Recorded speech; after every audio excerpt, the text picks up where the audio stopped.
और इस बीच एक और बड़ी खबर है, जमाते इस्लामी हिंद का बड़ा बयान सामने आया है। मालेगांव मामले को लेकर ये बयान है। मालेगांव मामले की जांच होनी चाहिए। कोर्ट ने सबूत नहीं मिलने पर बरी किया है। जांच एजेंसियों ने सही सबूत नहीं रखे और जांच एजेंसियों से भरोसा उठ रहा है। महाराष्ट्र सरकार इस फैसले को चुनौती दे, जमाते इस्लामी हिंद की तरफ से ये बयान दिया गया। जयपुर ब्लास्ट के केसेस में 15 साल कार्रवाई चलने के बाद जिन लोगों के खिलाफ उम्र कैद और मौत की सजाएं थी, जब हाई कोर्ट में वो मामला गया तो उन सबको बरी कर दिया गया और कहा गया कि ये जांच बिल्कुल बेबुनियाद थी और गलत थी। तो यह साफ नजर आ रहा है कि अगर एक्यूज्ड मुसलमान हैं तो रवैया कुछ और नजर आता है एजेंसियों का, और अगर एक्यूज्ड मुसलमानों के अलावा कोई और है तो एजेंसियां उनको बचाने की कोशिश करती हैं। ये बात साफ नजर आ रही है। और अगर ये मामला हाई कोर्ट में, हम तो कहते हैं कि महाराष्ट्र की सरकार को चाहिए कि वो इसके खिलाफ जाए, हाई कोर्ट में जाए, एनआईए खुद जाए। वाराणसी के दौरे पर पहुंचे पीएम नरेंद्र मोदी 2100 करोड़ की 52 परियोजनाओं का उद्घाटन और शिलान्यास किया। कहा, बहनों के सिंदूर के बदले का वचन पूरा किया। जम्मू कश्मीर में आतंकियों के खिलाफ जारी है सेना का अभियान। कुलगाम में मारा गया लश्कर-ए-तैयबा का एक आतंकी। अखल इलाके में 2 से 3 आतंकियों के घिरे होने की आशंका।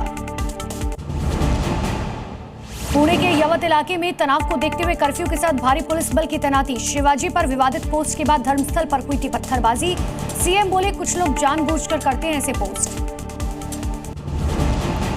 रूस और अमेरिका के बीच यूक्रेन युद्ध को लेकर खींची तलवारें। पूर्व रूसी राष्ट्रपति मेदवेदेव के बयानों से भड़के डोनाल्ड ट्रंप। रूस के पास 2 पनडुब्बियां तैनात करने का आदेश। रूस को गंभीर परिणाम भुगतने की धमकी। राहुल गांधी ने फिर से चुनाव आयोग पर बोला हमला का, चुनावों में गड़बड़ी के हमारे पास पुख्ता सबूत। सिर्फ 10 से 15 सीट बीजेपी हारती तो मोदी नहीं होते पीएम। बिहार में एसआईआर का पहला ड्राफ्ट जारी। सियासी पार्टियों को सौंपी गई ड्राफ्ट की कॉपी। वेबसाइट पर देख सकते हैं नाम। लिस्ट में अगर नाम नहीं तो चुनाव आयोग के पास दर्ज करा सकते हैं आपत्ति।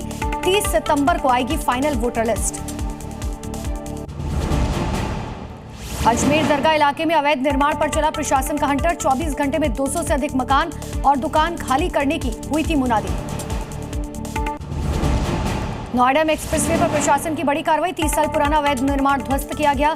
सुप्रीम कोर्ट के आदेश के बाद यह कार्रवाई। 200 मीटर सड़क बनाने में रुकावट बन रही थी अवैध झुग्गियां। अब सेक्टर 46, 47 और 99 होंगे सीधे कनेक्ट।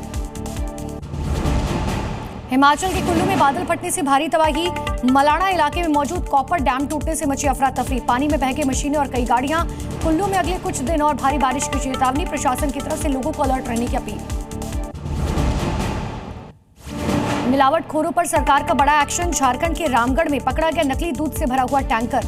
आगरा के एदमादपुर में भी पकड़ा गया 300 क्विंटल नकली घी। प्रशासन ने जांच के लिए भेजे सैंपल।